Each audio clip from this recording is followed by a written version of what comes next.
Bonsoir tout le monde. Et la conférence de ce soir fait suite aux deux premières conférences que j'ai prononcées ici. La première conférence traitait sur les similitudes qui existent entre les dieux de la Mésopotamie et le Dieu de la Bible. C'était la première conférence qui était traitée. Et la deuxième conférence, c'était tout simplement une réponse et par rapport à l'allégation pour ce qui concerne les Écritures, pour ce qui concerne la Bible, et voulant que la Bible serait un plagiat et de textes anciens, de textes et gréco-romains. Et ce que nous allons regarder aujourd'hui, c'est beaucoup plus l'influence gréco-romaine sur les évangiles. Donc, d'où l'intitulé de la conférence de ce soir. Et les évangiles ne sont-ils pas le produit de la pensée grecque? Et ceux qui regardent les évangiles et qui se disent que, à la mesure où l'évangile a évolué dans ce contexte gréco-romain, est-ce que les évangiles ne seraient-ils pas tout simplement le produit de pensée grecque? Si vous vous souvenez, lors de la première conférence, j'ai présenté un ensemble de présuppositions par rapport à l'hypothèse de plagiat. Et vous vous souvenez, je vous ai présenté un certain nombre de récits, des récits de création, et des récits de déluge, des récits sur les dieux qui meurent et qui ressuscitent. Et par rapport à ces récits et leurs similitudes, quand on considère les Écritures, il y a un ensemble de présuppositions qui sont formulées, et consciemment ou inconsciemment, et parmi lesquelles il y a certains qui pensent que parce que c'était écrit avant, alors ce qui suit doit nécessairement être un plagiat. Donc dans la mesure où certains de ces récits étaient écrits avant, et parmi lesquels les récits du déluge, pour ce qui concerne les Babyloniens, pour ce qui concerne les Sumériens, c'était écrit avant la Genèse. Donc il y a certains qui pensent que parce que c'était écrit avant, certainement Moïse a dû copier sur ces récits. Donc ça c'est une présupposition. Il n'y a pas lieu de faire référence au plagiat parce que tout simplement un texte était écrit avant l'autre texte. La deuxième présupposition, c'est parce que tel groupe était là avant, donc leur version est effectivement la version correcte. C'est quelque chose que nous avions vu aussi et on a démontré que ceux qui étaient là avant l'avènement de la science avaient expliqué que la terre était plate, mais cependant on a découvert que non, la terre n'est pas plate, la terre est ronde. Donc ce n'est pas parce que le groupe était là avant que ce groupe a dit est la version correcte. La troisième présupposition que nous avions considérée, c'était le fait que certains se disent, parce qu'on peut établir un parallèle entre deux choses, cela voudrait dire que l'une de ces choses, c'est une fabrication. Cela veut dire que si deux personnes dans cette salle ont une histoire qui se ressemble, une histoire de leur vie qui se ressemble, cela voudrait dire que l'une de ces personnes est un mythe, l'une de ces personnes n'existe pas. Donc cette présupposition ne tient pas debout. Il y a aussi une dernière présupposition qui veut que puisque deux éléments ont des choses en commun, donc ils doivent avoir tout en commun. Donc si je prends un orange et une pomme, certainement ce sont des fruits et ils ont des pulpes et certainement ils peuvent être utilisés pour faire un jus. Donc certainement parce qu'ils ont quelques éléments en commun, cela voudrait dire qu'ils ont tout en commun. Donc ça c'est une erreur logique. Et c'est ce que j'avais présenté lors de la première conférence pour dire que effectivement il y avait des récits de création, il y avait des récits de déluge, il y avait aussi des récits de dieux qui meurent et des dieux qui renaissent, mais ce n'est pas par le fait que ces récits existent là que ces présuppositions sont valides. C'est ce que j'avais présenté lors de la première conférence. Et je sais aussi que quand on observe ces parallèles entre ces récits anciens et ce qui est dit dans la Bible, et ça crée toutes sortes de troubles. Il y a des gens qui ont des difficultés à interpréter ces similitudes. Souvent, ces similitudes sont approchées de 4 façons. La première façon consiste à dire que la Bible n'est qu'un mythe de plus. dans la mesure où il n'a jamais été prouvé que les récits, que les personnages et des récits mésopotamiens, des récits babyloniens, que ces personnages ont véritablement existé. Alors, puisque on parle des mêmes événements impliquant d'autres personnages avec des noms différents au niveau de la Bible, donc la Bible devrait nécessairement être un mythe de plus. Et c'est ainsi qu'on introduit la Bible, et particulièrement au niveau des classes terminales. Donc on présente différents récits antiques et on présente ces mêmes récits au niveau des Écritures. Donc puisque ces récits sont des mythes, ces récits figurent aussi dans les Écritures, alors les Écritures ne sont que des mythes. La deuxième façon en général qu'on approche ces similitudes, et qu'on vient de dire que c'est une pure coïncidence. Bon, cette thèse-là ne tient pas debout parce qu'on ne peut pas approcher l'ensemble de ces similitudes sur une base de coïncidence. Quand on regarde la façon dont les événements sont décrits dans la Mésopotamie et la façon dont les événements sont décrits dans la Bible, effectivement, il existe ces similitudes et il faut les admettre. L'idée, c'est de ne pas sombrer dans ce qu'on appelle la parallélomanie, ni non plus de ne pas sombrer dans la parallélophobie. Donc ces parallèles existent, donc il suffit pour nous de les approcher, de les comprendre dans leur contexte respectif. Une troisième façon d'approcher ces similitudes consiste à dire que c'est tout simplement une contrefaçon démoniaque et réalisée par le serpent ancien à des fins de séduction. Pour certainement, on pourrait parler d'une certaine influence démoniaque dans le contexte de ces récits, mais il faut tenir compte du fait que ces histoires peuvent normalement avoir eu lieu et que ces histoires soient reprises au niveau des Écritures, mais ce sont des histoires réelles, ce ne sont pas nécessairement des mythes. Il se pourrait que la façon dont ces histoires ont été approchées par les Mésopotamiens, ces histoires ont eu une apparence de mythe, dans le sens que quand on prend le personnage mythique de la Mésopotamie, le personnage qu'on appelle Ziusudra, que nous appelons nous autres Noé.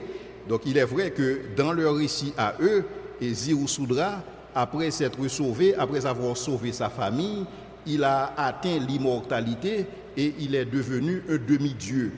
Alors que dans les Écritures nous présentent un Noé qui, après avoir sauvé sa famille, s'est saoulé. Donc ce n'est pas la même approche, ce n'est pas la même façon dont ces récits sont présentés. Dans les récits babyloniens, pour ce qu'il s'agit du déluge, le navire utilisé avait la forme de cube, alors que dans les Écritures, le navire utilisé a la forme d'un paquebot, de n'importe quel bateau de croisière qu'on utiliserait aujourd'hui. Or, la science a prouvé qu'un cube ne saurait flotter dans des eaux aussi tumultueuses que les eaux du déluge. Donc, dans ce contexte, et quand on compare ce qui est présenté au niveau des récits et de la Mésopotamie et ce qui est présenté dans les Écritures, ce qui est présenté dans les Écritures présente une plus grande plausibilité par rapport à ces récits.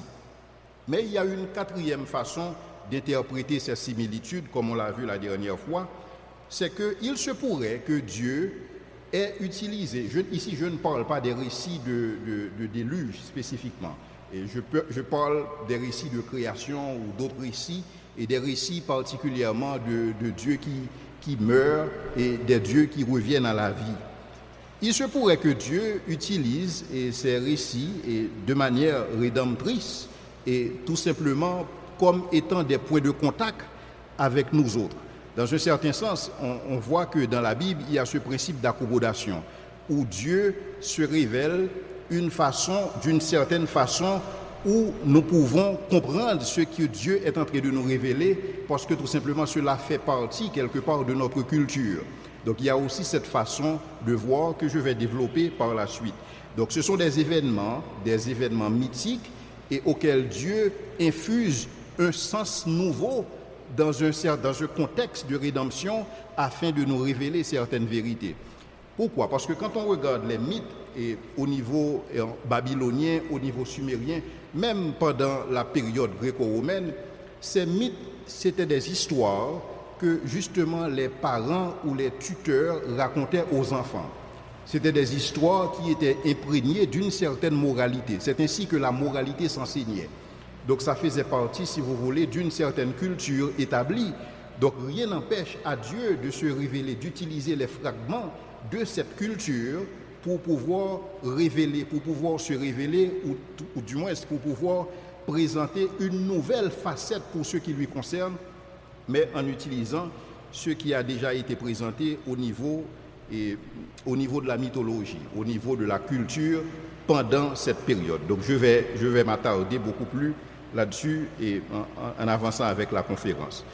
Donc quand on regarde, quand on compare ces différents récits par rapport à ce qui est présenté dans la Bible, et il faut l'admettre que la version, et pour ce qui est présenté dans les Écritures, est beaucoup plus crédible en vertu même de la crédibilité dont la Bible jouit. Et la Bible, c'est le manuscrit ancien et qui est le plus digne de confiance. Et dans la mesure où c'est un manuscrit qui a traversé le temps, c'est un manuscrit pour lequel nous disposons, alors ce sont des écritures pour lesquelles nous disposons d'un nombre assez impressionnant de manuscrits, assez impressionnant de textes, ce qui nous facilite et ce qu'on appelle une critique textuelle afin de pouvoir savoir exactement ce que les premiers manuscrits, ce que les textes originaux disaient effectivement. Donc on n'a pas cette dimension au niveau des autres écrits antiques. On n'a pas, si vous voulez, une telle prolifération de manuscrits et pour ce qui concerne l'Iliade d'Homère, l'Odyssée d'Homère, les récits et pour ce qui concerne Jules César, pour les guerres de Gaulle. Ça n'existe pas. Donc d'où cette crédibilité dont jouit la Bible. Deuxièmement, il y a le fait que la plupart de ce que présente la Bible est aussi corroboré au niveau des histoires séculières. Donc il y a des historiens qui ne sont pas nécessairement chrétiens, mais qui arrivent à corroborer ce qui est présenté dans la Bible, parce que comme je l'ai dit dans la dernière conférence, les auteurs de la Bible avaient ce souci de rédiger, ce qu'ils voulaient nous présenter dans le temps et dans l'espace. Dans un certain sens, cela facilite leur vérification. Donc on peut aller vérifier pour ce que rapporte un prophète de la Bible pendant une période de temps donné, est-ce que effectivement pendant cette période, tel personnage était le roi à cette époque? Et qu'est-ce qui a eu lieu effectivement? Par exemple, on remarque, un des auteurs de la Bible nous dit que ce texte a été rédigé dans la période où il y a eu un tremblement de terre sous le règne de tel roi. Donc ce sont des choses qu'on peut facilement vérifier au niveau de l'histoire. Et même l'archéologie arrive à corroborer la plupart de ce qui est affirmé au niveau des Écritures. C'est pourquoi certains voient qu'il existe une harmonie parfaite entre les Écritures et les recherches des archéologues. Et je dois vous dire en passant que l'archéologie, c'est une discipline nouvelle, assez récente. L'archéologie n'a pas encore 200 ans. Donc ceci dit, s'il y a des éléments qui sont présentés au niveau des Écritures qui ne sont pas encore découverts au niveau de l'archéologie, ça demande tout simplement le temps pour les archéologues de peaufiner leurs outils et de fouiller là où la Bible semble indiquer. Le processus de transmission des Écritures est tout aussi fiable dans la mesure où nous comprenons comment les scribes ont appliqué une certaine rigueur au niveau de la retranscription de ces Écritures, et aussi le fait que la Bible ait subi autant de persécutions à travers le temps et à travers les âges pour être encore disponible aujourd'hui. La préservation des Écritures peut être qualifiée de miracle. C'est un miracle en soi. Le fait pour nous d'avoir la Bible, le fait pour nous de disposer d'autant de manuscrits et de pouvoir savoir exactement, il y a des gens qui affirment jusqu'à 99,9% de ce que les textes originaux affirmaient. Et le récit de la Bible se lit comme un journal de bord, si vous voulez. Donc ça se lit comme un récit, parce que tout simplement la plupart des histoires, la plupart des récits sont rédigés en prose, ce qui contraste les textes présentés au niveau de la Mésopotamie, au niveau de Babylone, au niveau des textes sumériens qui, eux autres, sont rédigés en vers. Donc, tout simplement pour vous présenter un peu le cadre de ces attaques qui sont formulées par rapport à la Bible, à savoir les similitudes qui existent entre les dieux de la Mésopotamie et les dieux de la Bible, et plus tard, le fait que la Bible était accusée de plagiat parce que la Bible présente des récits qui sont aussi mentionné au niveau au niveau de la Mésopotamie, au niveau de Babylone et aussi au niveau de la période gréco-romaine. Maintenant, l'allégation que nous voulons considérer, ou les allégations que nous voulons considérer dans cette conférence pour aujourd'hui, c'est l'influence gréco-romaine ou l'influence des Grecs sur le Nouveau Testament et particulièrement au niveau des évangiles. Il y a des gens qui se disent que, et puisque l'Église était prédominamment juive au 1er siècle, tout au début, pourquoi le Nouveau Testament n'était pas rédigé en hébreu, dans la langue hébraïque. Donc pour eux, c'est un indicateur du fait que la Bible a quelque part été influencée par cette période hellénistique, et cette période liée à la prolifération de la culture grecque. Et donc l'Église a été influencée, les auteurs de la Bible ont été influencés dans ce contexte, et c'est la raison pour laquelle la Bible est rédigée en grec. Bon, je dois vous dire que cette allégation ne tient pas debout, parce que quand on considère effectivement les premiers chrétiens qui ont constitué l'Église au 1er siècle étaient effectivement des Juifs, mais cependant, ce n'étaient pas des Juifs qui justement pouvaient utiliser la langue hébraïque. C'était des Juifs qui, pour la plupart, revenaient de l'exil. Et ces Juifs ne parlaient pas l'hébreu. Ces Juifs parlaient beaucoup plus le grec, parce que c'était le grec qui était, si vous voulez, la langue dominante à cette époque. Et c'est la raison même pour laquelle l'Ancien Testament, qui était rédigé en hébreu initialement, a été traduit en grec. C'est la version Septante que nous connaissons pour les Juifs. Donc si l'Ancien Testament a été traduit en grec pour les Juifs, donc le fait pour le Nouveau Testament d'être écrit en grec ne pose pas nécessairement de problème. Parce que de toutes les façons, le Nouveau Testament devait être rédigé dans une langue qui est compréhensible par ses premiers lecteurs et qui étaient les chrétiens qui, pour la plupart, parlaient l'hébreu. Il est vrai qu'à cette époque, on ne parle pas d'une population qui était véritablement lettrée. Il y a des historiens qui disent qu'en moyenne, entre 5 à 10% de la population à cette époque savait lire, mais cependant c'était aussi une tradition orale où les textes bibliques étaient lus au niveau des églises et ces textes étaient compris, si vous voulez, dans la langue grecque que parlaient les premiers chrétiens d'alors. Il y a aussi le fait que dans les Écritures, et particulièrement dans le Nouveau Testament, on constate qu'il y a une certaine présence de terminologie grecque et on constate qu'il y a effectivement des techniques grecques et qui sont reprises au niveau des Écritures. Il y a même des thématiques comme la vérité, comme la justice et comme la moralité, des éléments qu'on retrouve dans la République de Platon, et on retrouve aussi ces éléments au niveau de la pensée chrétienne, d'où le fait de dire que effectivement le Nouveau Testament a grandement été influencé par la pensée grecque. Et quand en général les critiques parlent d'influence, les critiques veulent mettre en cause l'inspiration des Écritures. Parce que pour eux, c'est soit que l'Écriture a été inspirée par Dieu, ou soit que l'Écriture a été influencée. Parce que pour eux, les deux ne peuvent pas tenir debout en même temps. Soit que l'Écriture a été inspirée, ou soit que l'Écriture est influencée.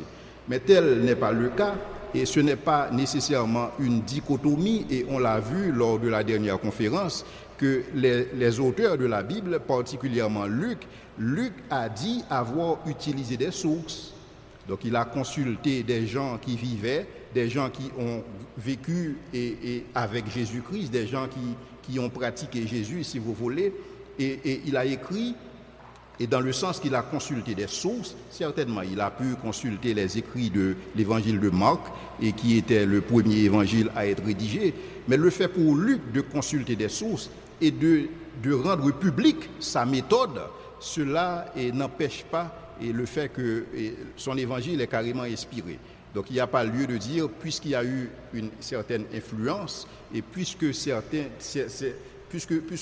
techniques gréco-romaines se sont retrouvées dans les Écritures, donc certainement Dieu n'aurait pas pu l'utiliser. Il y a aussi certains qui disent que non seulement il y a cela, mais on a l'impression qu'il y a une certaine influence des penseurs grecs, des penseurs comme Socrate, des penseurs comme Platon. Et si on se souvient de la théorie des formes de Platon, et qui est une théorie basée sur l'allégorie de la caverne, où des gens qui se retrouvent dans une caverne et qui voient des formes et qui ont des difficultés à comprendre c'est quoi effectivement la réalité. Et là, dans la pensée de Platon, les formes existent et les formes sont beaucoup plus réelles que la réalité que nous connaissons. Et donc, dans ce contexte, il y a des gens qui voient que le fait que dans les Écritures, on présente que la réalité que nous vivons, c'est une réalité qui n'est que le reflet des choses réelles. Et ces choses réelles seraient des choses spirituelles. Donc, dans ce contexte, il y a des gens qui voient une certaine influence de la pensée grecque, une certaine influence du platonisme. Notons aussi que Platon semblait être le premier au niveau de la pensée grecque à faire référence à l'immortalité de l'âme. Et l'immortalité de l'âme, c'est un concept qui est aussi repris au niveau du Nouveau Testament. Et donc, dans ce contexte, il y a des gens qui voient qu'il y a une influence notoire du platonisme et pour ce qu'il s'agit du Nouveau Testament. Il y a d'autres qui voient aussi le fait que Aristote, qui était considéré comme un empiriste à cette époque, quelqu'un qui croyait qu'il pouvait observer le monde physique, il pouvait observer le milieu réel, et ceci par opposition à Platon. Platon, dans sa pensée, il voyait que la réalité n'était qu'un reflet des formes abstraites. Et ce sont ces formes qui sont véritablement réelles. Alors que dans la pensée d'Aristote, le monde physique peut être connu. À partir de notre observation du monde physique, on peut déboucher sur certaines vérités. Et c'est exactement ce que présente la Bible, quand la Bible affirme que les cieux racontent la gloire de Dieu et l'étendue manifeste l'œuvre de ses mains. Mais vous êtes d'accord avec moi, ces paroles ont été prononcées par David bien longtemps avant que Aristote ne les prononce. Donc si on parle d'influence à ce stade, il faudrait se dire que quelque part, Socrate aurait été influencé par David. Donc si on parle d'influence, parce que Socrate n'était pas la première personne à dire effectivement que nous pouvons sonder le monde physique et notre compréhension du monde physique peut nous donner une idée de ce qui se passe dans le domaine spirituel, dans le domaine de l'âme. Donc dans ce contexte, et si on parle d'influence, il faut voir qui influence qui en fait. Il y a d'autres personnes qui estiment que quand on regarde les Écritures, quand on regarde la pensée même du Christ, qui dit que ce qui est né de la chair est chair, ce qui est né de l'esprit est esprit, il semblerait que le Christ met beaucoup plus l'accent sur des réalités spirituelles que sur les réalités physiques. Et donc il y a des gens qui voient que peut-être que le Christ était aussi influencé par le platonisme, parce que c'est ainsi que Platon voyait les choses. Et le fait que la Bible insiste sur le fait, et Paul même parle du fait de traiter durement son corps, il y a des gens qui voient une certaine influence du stoïcisme, une certaine influence de Zénon. Donc disons que Paul aurait été influencé par Zénon dans le sens que il faut avoir ce culte, il faut avoir cette rigueur et par rapport à notre corps physique. Mais cependant, nous avons vu aussi Paul affirmer que certains pratiquent un certain mépris du corps et pensant que ce sont des œuvres qui vont leur valoir la faveur de Dieu, mais tel n'est pas le cas. Donc dans ce contexte, on ne peut pas dire que Paul aurait été influencé par Zénon par opposition de Épicure qui, lui, a préconisé l'hédonisme ou cette quête du plaisir, etc. Donc, il y a des gens qui voient dans le fait que les auteurs de la Bible auraient utilisé des terminologies grecques. Donc, cela sous-entend que ces auteurs auraient été influencés par la pensée grecque. Il y a d'autres qui ajoutent les naissances virginales. Et parce que dans la mythologie grecque, la plupart des demi-dieux sont nés d'une vierge. Et parce que ces demi-dieux sont nés d'une vierge, et dans les évangiles, on présente aussi le Christ, et qui est lui aussi né d'une vierge. Donc dans ce contexte, et cette présentation du Christ, qui n'est pas niée par ces sceptiques, mais tout simplement pour eux, et la façon dont le Christ est présenté, et c'est un Christ qui a subi l'influence des penseurs grecs. Et c'est pourquoi certains estiment qu'il existe une différence entre le Jésus de l'histoire et le Jésus de la foi. Pour eux, le Jésus de l'histoire, c'était un personnage comme n'importe qui a existé à Palestine à un certain moment de la durée et qui fut mis à mort. Mais cependant, pour eux, les premiers chrétiens, les auteurs des Écritures, ont été inspirés par la pensée grecque pour diviniser Jésus. Ce qui fait qu'il y a une dichotomie entre le Jésus de la foi et le Jésus historique. Le Jésus historique est tout autre.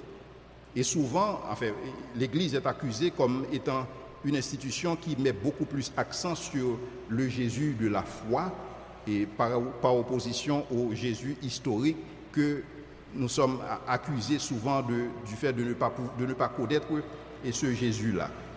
Donc, dans le cadre de cette conférence, je voudrais insister sur ces naissances virginales parce que souvent, c'est le point où le christianisme est beaucoup plus attaqué.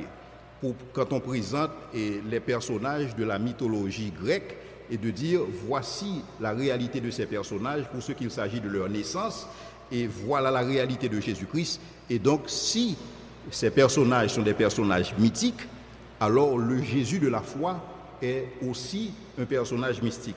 Et parmi ces personnages qui nous sont présentés, il y a d'abord Persée. Peut-être que ceux qui m'écoutent, vous avez eu l'opportunité de voir le choc des titans, où nous sommes présentés, nous sommes introduits avec ce demi-dieu, Persée. Persée, en principe, c'est le fils du roi, en principe, le roi Arcéus, et qui avait reçu une prophétie que son petit-fils allait l'assassiner. Quand il a eu cet oracle, il a décidé de prendre sa fille et si vous voulez, de l'enfermer dans une tour afin qu'elle puisse être hors d'accès de tous les hommes. C'est ce que Arcéus a voulu faire pour éviter que la prophétie de l'oracle ne s'accomplisse. Cependant, Zeus, qui est le dieu suprême du panthéon grec, Zeus, en tant que dieu suprême, il a pu avoir accès à cette tour où la fille se trouvait. Et là, Zeus a imprégné la fille, Zeus l'a engrossée. Voici comment Persée est née. Donc il y a certains qui présentent que cette jeune fille, c'était une vierge, et donc Persée est née d'une vierge, au même titre que Jésus est né d'une vierge. On présente aussi la même formule pour Hercule, dans le sens que Zeus a pris une femme du nom de Alcmène, et qui était une vierge, et Zeus a eu des rapports sexuels avec cette femme en l'absence de son mari. Je ne sais pas si vous voyez déjà, et si vous voulez, l'erreur au niveau de cette formulation, parce que si Alcmène avait un mari, certainement il était difficile pour nous de concevoir qu'elle soit vierge. Mais cependant, dans la mythologie, il nous est dit que Hercule est né d'une vierge, une vierge qui fut mise enceinte par Zeus en l'absence de son mari. Il y a aussi Romulus et Rémus, et qui sont présentés comme des jumeaux et qui ont fondé la ville de Rome et qui avaient été nourris par une louve. Et dans la mythologie grecque, il est dit que Romulus et Rémus seraient aussi nés d'une vierge et ils ont fondé la ville de Rome. Mais il y a aussi Alexandre le Grand, et c'est là que ça devient compliqué. Parce que la réalité, c'est que quand on parle de Persée, quand on parle d'Hercule et quand on parle de Romulus et Rémus, on a l'impression que nous sommes dans la mythologie. Nous sommes en train de parler des personnages dont l'historicité ne peut pas être attestée. Cependant, pour ce qu'il s'agit d'Alexandre le Grand, nous savons tous qu'Alexandre le Grand est un personnage réel. Alexandre le Grand a existé. Il n'y a aucun historien qui se permettrait de dire que Alexandre le Grand était un mythe. Alexandre le Grand a conquis le monde d'alors, il a conquis l'Inde, il a conquis l'Afrique, il a conquis l'Europe et l'Asie, et c'était un conquérant et qui a pu accomplir des choses extraordinaires et qui est décédé très jeune. Mais cependant, dans la mythologie, il nous est présenté Alexandre le Grand qui serait né de Zeus, qui serait le fils de Zeus, justement, qui Zeus aurait mis enceinte la mère d'Alexandre le Grand avant qu'elle épouse Philippe de Macédoine. Donc, dans un certain sens, Alexandre le Grand serait, à l'instar de Jésus, né d'une vierge. Et après la période chrétienne, enfin, pas après la période chrétienne, après le début du christianisme au 1er siècle, et là nous sommes au fin 2e siècle, début 3e siècle, il y a une nouvelle divinité qui aurait vu le jour, c'était un certain Dionysius, et qui lui serait présenté, serait né d'une vierge à l'instar de Jésus. Donc, d'où, en principe, d'où l'origine de cette influence, et qui souvent, on l'attribue l'influence de la pensée grecque dans les évangiles, justement à partir de ces naissances et virginale. Donc, comment on devrait approcher cette question-là?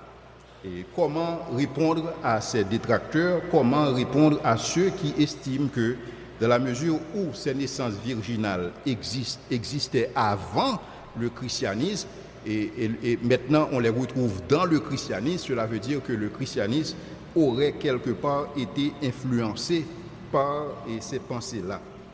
Bon, d'abord je dois vous dire que la doctrine de la naissance virginale, selon certains historiens, ce n'était pas une doctrine qui était considérée comme fondamentale jusqu'en 19e siècle, où on a eu une controverse entre les fondamentalistes et les modernistes.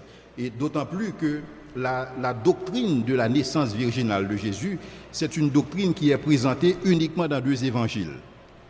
2 évangiles sur 4.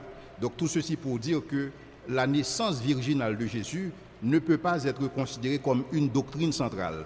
Donc si certains se basent sur la doctrine virginale pour accuser les évangiles de plagiat, donc cela ne tient pas debout dans la mesure où la doctrine de la naissance virginale n'était pas une doctrine fondamentale.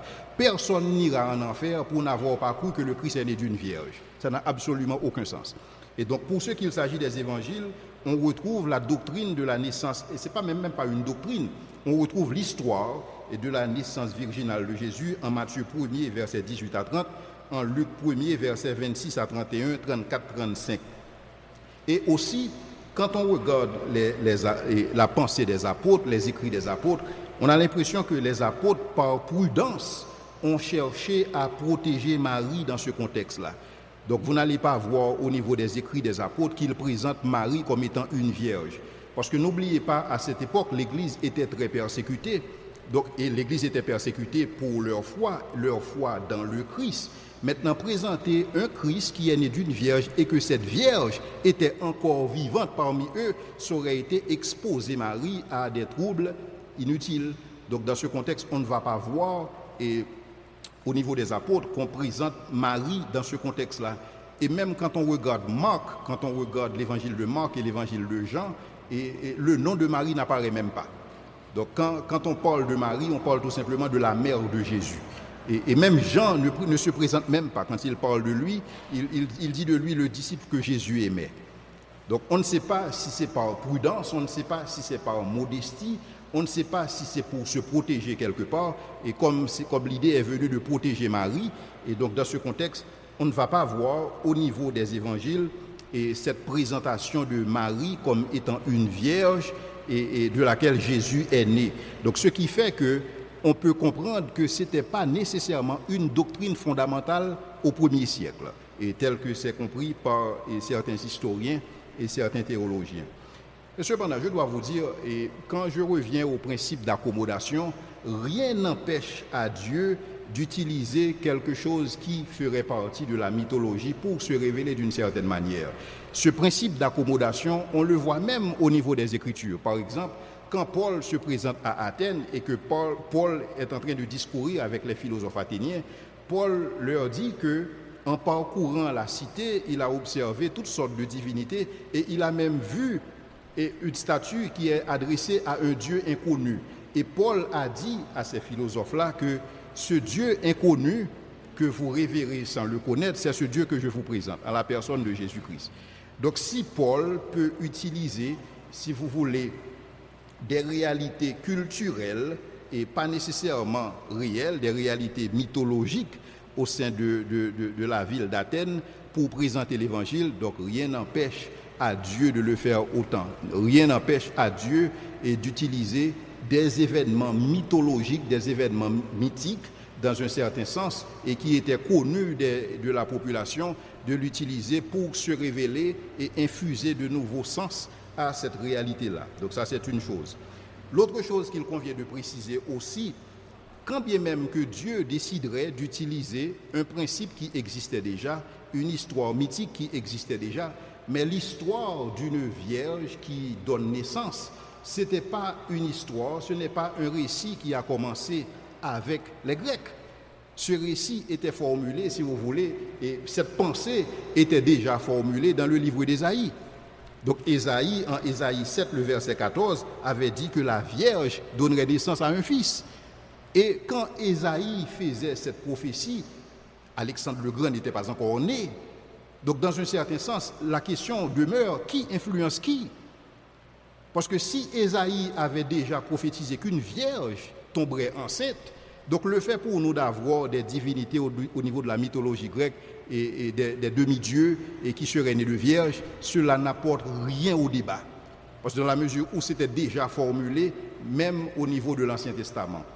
Donc les auteurs du Nouveau Testament qui doivent connaître très bien et le livre d'Ésaïe, donc ils n'auraient nul besoin de ce qui est dit pour Persée, de ce qui est dit pour Romulus et Rémus, pour nous présenter un Jésus né d'une vierge. Ésaïe l'avait déjà prophétisé. Et Matthieu, justement, en présentant la naissance virginale de Jésus, il a fait référence à Ésaïe. Donc si Matthieu, effectivement, s'était inspiré de quelque chose pour présenter le récit de la naissance virginale de Jésus, c'était un récit inspiré d'Ésaïe et non de la pensée grecque. De plus, quand on considère les récits qui sont présentés pour ces divinités qui naissent de filles vierges, et ce n'est pas exactement ce que présentent les Écritures. Par exemple, les Écritures nous présentent le fait que l'Esprit de Dieu a parlé à Marie et l'Esprit de Dieu lui a dit que l'Esprit de Dieu va te couvrir et tu seras enceinte. Donc dans la présentation dans la présentation pour ce qu'il s'agit du fait que de la venue de Jésus-Christ en tant qu'homme, il n'y a pas eu de relation sexuelle, il n'y a pas eu de pénétration dans ce contexte. Mais tel n'est pas le cas pour les récits de la mythologie grecque. Parce que dans tous ces récits, on présente qu'il y a eu des relations sexuelles. Il y a eu des relations sexuelles entre Zeus et des femmes et considérées comme étant vierges.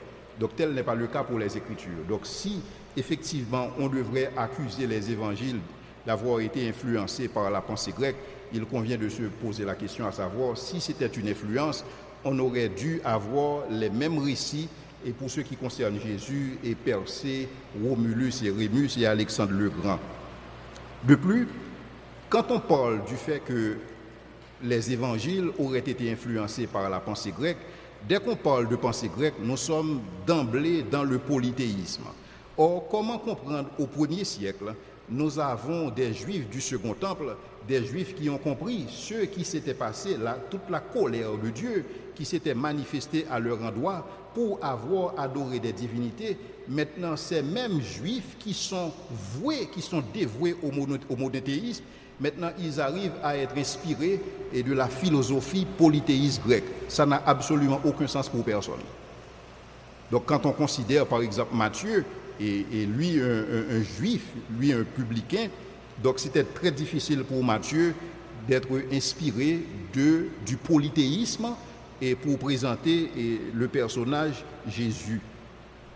Et aussi le fait que pendant que Marie était en vie, donc là on peut comprendre qu'il serait difficile de fabriquer un mythe. En fait, ceux qui sont des experts en matière de mythologie estiment que pour créer un mythe, il faut au moins 250 ans. Mais cependant, créer un mythe sur la naissance virginale de Marie, pendant que Marie était encore vivante, donc cela ne tient pas debout. Et aussi, si on parle de naissance virginale de Jésus-Christ, je dois vous dire que cette information ne pourrait être disponible qu'au niveau de Marie. Il y a uniquement Marie à avoir accès à une telle information. Pourquoi? C'est Marie avec qui l'ange Gabriel s'était entretenu, c'est Marie avec qui le Saint-Esprit a eu, si vous voulez, ce miracle opéré par Dieu pour arriver à la naissance de Jésus-Christ. Je suppose qu'il n'y avait personne d'autre dans la salle à cette époque, donc Marie a été, si vous voulez, l'unique témoin de ce fait, l'unique témoin de ce miracle. Donc ceci dit, si quelque part il y a eu connaissance, et il y a eu cette information qui a circulé, à savoir Jésus-Christ était né d'une vierge, cette information ne pourrait provenir que de Marie. Maintenant, il convient de questionner le caractère de Marie pour voir dans quelle mesure son témoignage serait vrai. Donc quand on considère ce qui est dit de Marie, Marie est souvent présentée comme une jeune fille avec un caractère impeccable. Il est vrai qu'au niveau du protestantisme, on n'attribue pas ou on n'accorde pas à Marie ce qui lui est dû. Mais cependant, dans les évangiles, quand on regarde ce qui est présenté sur Marie, donc ici je ne parle pas de mariologie, je parle du fait que la Bible présente Marie comme étant quelqu'un, une femme à qui une grâce a été faite, bien sûr, mais cependant c'est une femme avec un témoignage au niveau de la communauté qui se veut impeccable. Donc dans ce contexte, le témoignage de Marie, c'est un témoignage qui est digne de confiance dans n'importe quelle cour de justice. Et aussi, ça c'est le dernier point que je voudrais mentionner pour terminer avec ces naissances virginales. Pour ceux qui disent que, effectivement, les évangiles se sont inspirés de la pensée grecque pour parler de la naissance virginale de Jésus, ce sont pour la plupart des gens qui ont un biais anti-surnaturel. Parce que pour eux, quand on considère ces récits de la mythologie grecque, effectivement, ce sont des récits mythologiques, ce sont des récits ce sont des histoires et qui ne sont pas factuelles. Et donc pour eux, la naissance de Jésus-Christ serait quelque chose qui va dans le même sens. C'est contrefactuel. Mais la réalité, c'est que si on admet la plausibilité de l'existence de Dieu, il faut aussi admettre la plausibilité des miracles. Parce que déjà, si on admet l'existence de Dieu, on admet aussi que le fait que l'univers existe, alors qu'il fut un temps où rien n'existait, donc si Dieu peut créer ce miracle, si Dieu peut faire ce miracle, qui est la venue à l'existence de l'univers, si Dieu peut créer des hommes à son image, donc le fait pour Dieu de faire en sorte qu'une vierge tombe enceinte, c'est absolument rien pour Dieu. Donc le fait d'admettre la plausibilité de l'existence de Dieu admet aussi la plausibilité des miracles, et la naissance virginale de Jésus peut être considérée comme un miracle opéré par Dieu. Cependant, pour conclure, je voudrais dire que ceux qui veulent s'attarder sur le fait que la naissance virginale de Jésus-Christ est compatible avec les naissances virginales que nous trouvons au niveau de la mythologie grecque, je pense que ces gens ne comprennent pas que le christianisme n'est pas fondé sur la naissance virginale de Jésus-Christ. Si en principe on recherche au niveau des Écritures une doctrine centrale, une doctrine fondamentale sur laquelle notre foi est basée, c'est la doctrine de la résurrection. Donc notre foi n'est pas basée sur le fait que le Christ est né d'une vierge. Donc que l'on croit que le Christ est né d'une vierge ou pas, moi je crois que le Christ est né d'une vierge, mais ce n'est pas cette croyance de la naissance virginale de Jésus qui me donne la vie éternelle. La vie éternelle que j'ai, je l'ai obtenue pour avoir cru en Jésus-Christ. D'abord pour avoir compris que je suis un pécheur, je suis séparé de Dieu, je suis ennemi de Dieu, mais je peux être réconcilié par Dieu par le biais de la mort expiatoire de Jésus-Christ. Je peux avoir accès à la vie éternelle. Et ici, je ne vous parle pas de naissance virginale. Et c'est pourquoi quand vous regardez le credo que Paul présente, lorsque Paul dit que « et ce que j'ai reçu, c'est ce que je vous annonce », c'est que Christ est mort, il est ressuscité le troisième jour, il est apparu. Nous ne voyons pas la naissance virginale dans le credo présenté par Paul. Or, si c'était une doctrine centrale, nous l'aurions vu. Or, cependant, ce même Paul nous dit que si le Christ n'est pas ressuscité d'entre les morts, notre foi est vaine. Donc, ceci dit, notre foi est basée sur la résurrection de Jésus-Christ et non sur sa naissance virginale, qui est aussi une doctrine, mais pas nécessairement aussi fondamentale que la doctrine de la résurrection. Maintenant, pour ce qui concerne la résurrection, comme j'en ai parlé lors de la deuxième conférence, d'abord, on voit que le concept de résurrection, c'est un concept qui est complètement étranger au paganisme et au judaïsme. Donc, c'est une innovation de la foi chrétienne. D'autant plus que ce que nous observons, c'est qu'aucun de ces soi-disant dieux sauveurs n'est mort pour quelqu'un.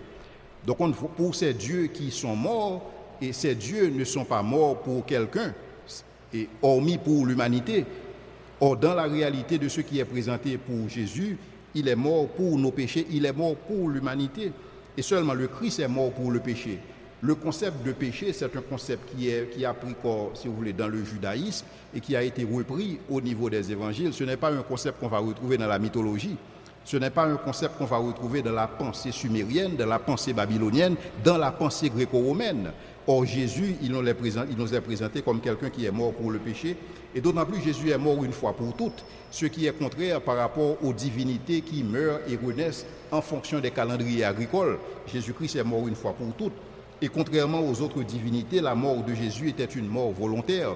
Jésus n'a pas été vaincu par une autre divinité beaucoup plus puissante que lui, comme on voit, c'est le cas dans la mythologie. Mais Jésus est mort, il a donné sa vie volontairement, et sa mort n'était pas une défaite, ce n'était pas la défaite d'une divinité pour être remplacée par une autre divinité, parce que c'est ainsi que la réalité est présentée dans la mythologie. Dans la mythologie, nous voyons ce fameux dieu Marduk, qui est devenu le Dieu suprême du Panthéon pour avoir vaincu d'autres dieux. Or Jésus, lui, sa victoire, et c'était justement ce que sa mort représente, et non une défaite. Et de plus, la résurrection de Jésus-Christ est présentée, si vous voulez, comme un fait historique indéniable. Donc c'est pourquoi, quand on approche la résurrection, il est vrai que nous approchons la résurrection par la foi, parce que personne n'était au tombeau avec Jésus-Christ pour voir comment la résurrection a eu lieu. Cependant, les faits qui entourent, les 12 faits qui entourent la résurrection, ce sont des faits historiquement vérifiables. Donc j'ai présenté une conférence sur la résurrection de Jésus-Christ. Ceux qui sont intéressés par ces 12 faits historiques qui entourent la résurrection de Jésus-Christ, vous pouvez consulter ces conférences dans cette application téléphonique Apologia, que vous pouvez télécharger sur votre téléphone portable. Apologia, c'est APP-O-LOGIA. Donc cela va vous donner beaucoup plus d'indications sur les faits historiques qui entourent la résurrection.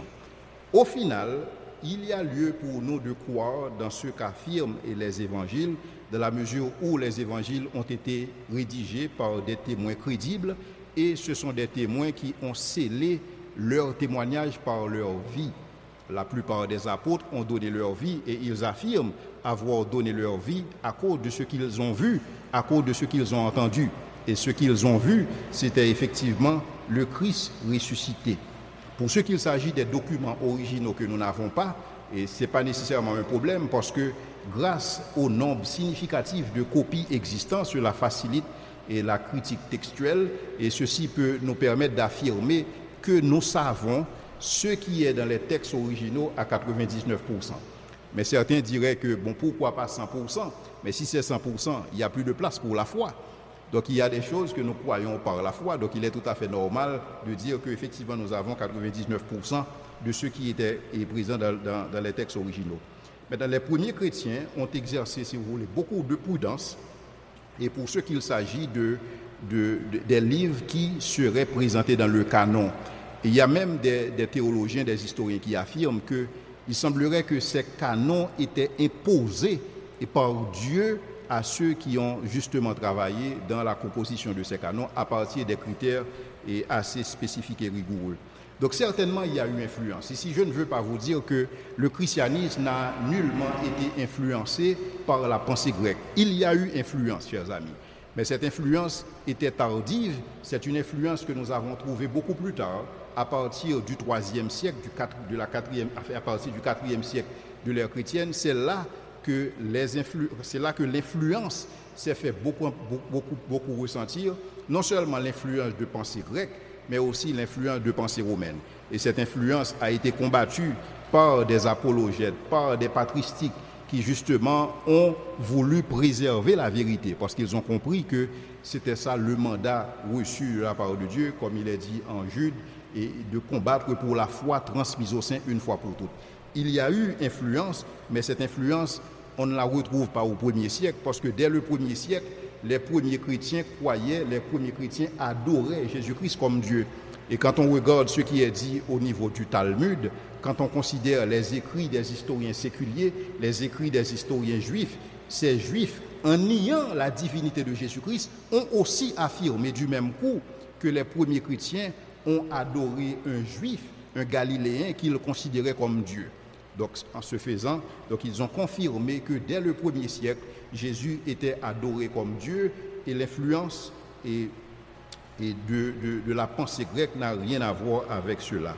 Maintenant, pour ce qu'il s'agit des parallèles qui sont souvent mis en exergue pour expliquer que voilà ce qui se passe au niveau de la mythologie et on retrouve les mêmes dires au niveau des évangiles. Quand on fait un examen sérieux de ces parallèles, on constate que ces parallèles ne tiennent pas debout. Tout simplement Jésus a pris naissance dans un contexte, les évangiles, la Bible tout bonnement, a vu le jour dans un certain contexte, dans une certaine culture.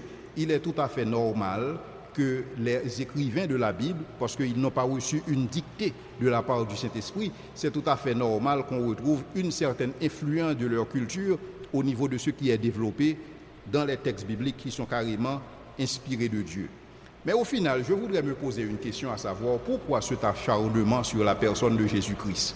Pourquoi est-ce qu'on ne s'évertue pas de rechercher des parallèles dans la mythologie gréco-romaine, dans la mythologie babylonienne et sumérienne, et de voir comment est-ce que les parallèles peuvent être dressés par rapport à Mahomet? Pourquoi on ne le fait pas par rapport à Mahomet? Pourquoi on ne cherche pas des parallèles par rapport à Bouddha? Pourquoi on ne cherche pas des parallèles par rapport à Confucius? Et pourquoi on ne cherche pas des parallèles par rapport à Moïse? Pourquoi c'est uniquement la personne de Jésus? Je ne sais pas si cette question ne vous intrigue pas, parce que moi je me la pose souvent. Pourquoi Jésus, il est le seul à être autant attaqué, à tort et à travers? Et pourquoi Mahomet n'est pas aussi attaqué? Mais vous savez que l'islam est différent. Je ne sais pas si vous vous souvenez de ce récit où quelques journalistes en France de Charlie Hebdo, ils ont osé présenter une caricature de Mahomet, ce qui s'était passé. Donc ils ont tous perdu la vie. Bon, certainement, aujourd'hui, on peut caricaturer Jésus comme on veut et s'en sortir indemne. Mais tel n'est pas le cas pour l'islam, tel n'est pas le cas pour d'autres religions. Donc je pense qu'il y a lieu de se poser la question à savoir pourquoi le Fils est autant attaqué. Et je pense que là, nous retrouvons des éléments de réponse au niveau des Écritures où déjà, depuis dans l'Ancien Testament, il était déjà prédit que voilà ce qui se passerait par rapport à cette vérité. Et c'est justement cette vérité qui nous libère, c'est cette vérité qui nous sauve. Donc, merci d'avoir été de toute oreille. Donc, l'objectif de cette conférence, merci. Avec cette conférence, je mets fin à la série de conférences sur la relation qui existe entre les Écritures et les mythologies babyloniennes, sumériennes et les similitudes entre le Dieu de la Bible et les dieux de la Mésopotamie, ainsi que l'influence de la pensée gréco-romaine sur le Nouveau Testament et particulièrement sur les évangiles. Merci.